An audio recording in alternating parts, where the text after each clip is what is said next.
ठाकुर जी बोलते हैं, इनको जड़ मत समझो। मंदिर के 16 महा अपराध होते हैं, उनमें से एक सबसे बड़ा अपराध ये है, जब आप मंदिर में खड़े होकर के ठाकुर जी का दर्शन करके मूर्ति का मूल्यांकन करो कि मूर्ति कितने की है, कहाँ से आई है, किस कारीगर ने बनाई है। इसका मतलब आप ठाकुर जी का दर्शन कर ही नहीं रहे हो, आप उसमें कारीगर को देख रहे हो, आप उसमें लाने वाले के पैसे को देख रहे हो, अन्य अन्य चीज। ये बहुत बड़ा दोष है। इसलिए ठाकुर जी को कभी वो मत समझो कि वो सीधे ठाकुर जी। ऐसी अनेकों लीलाएं हुई। श्रीमद वृंदावन धाम में एक पुजारी जी ने गरम गरम दूध का भोग लगा दिया। ठाकुर जी ने महंत जी को दर्शन दिया, आंखें लाल, वो सो रहे थे और अपने गले को देख करके दिखाया कि आज पुजारी ने मुझे गरम दूध का भोग लगा दिया। इसलिए ठाकुर जी की पूजा भावना की है। दूध को भी जरा सेक करके, जैसे गोपाल है ना, इसलिए थोड़ा सा ठंडा करके, ऐसा नहीं कि सीधे सीधे गर्म रख दिया दूध।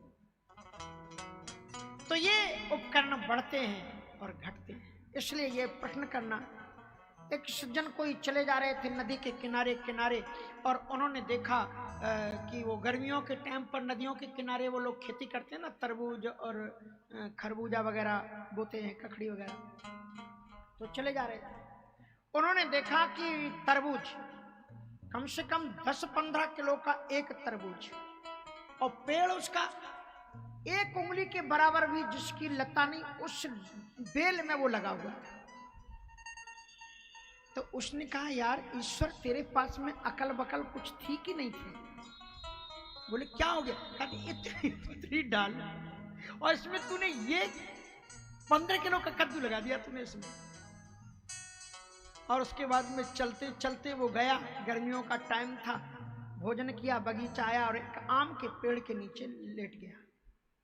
और उसके बाद में आम पर लगा हुआ पेड़, वो फल देखा तो इतना छोटा छोटा आम के फल लटक रहे थे। कहा अब तो मेरे मालिक को पता लग गया तेरे में अकल है ही नहीं, क्योंकि वहां इतनी पतली डालों में वो इतना बड़ा तूने वाटरमेलन तरबूज लगा दिया, और इतना बड़ा पेड़ इसमें ये छोटे छोटे टपके लटका दिए।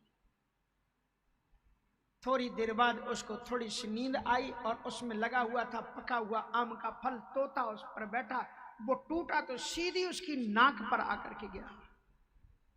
नाक फट गई, दूध खून के फब्बारे गिरने लगे और उठ करके भगा पेड़ के नीचे से। कहा ओ ईश्वर ईश्वर, अब पता लग गया तेरे में बड़ी बुद्धि थी। अगर कहीं तूने वो वाला फल कहीं अगर यहां लगा दिया होता तो सियावर रामचंद्र की जय हो जाती मेरी।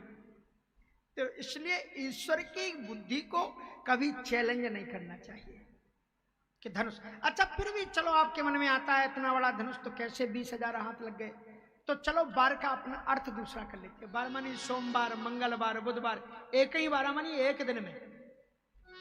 भूप सहस दस एक ही 12 लगे, 58 टरे नटारा। अथवा एक अर्थ और भी इसका अपने करते हैं, और वो अर्थ ये कि भूप सहस दस एक ही 12, सहस और 10 ये संख्यावाचक शब्द हैं, क्योंकि हमारे वेदों में भी संख्या को प्रमाण माना गया, ईश्वर का रूप माना गया।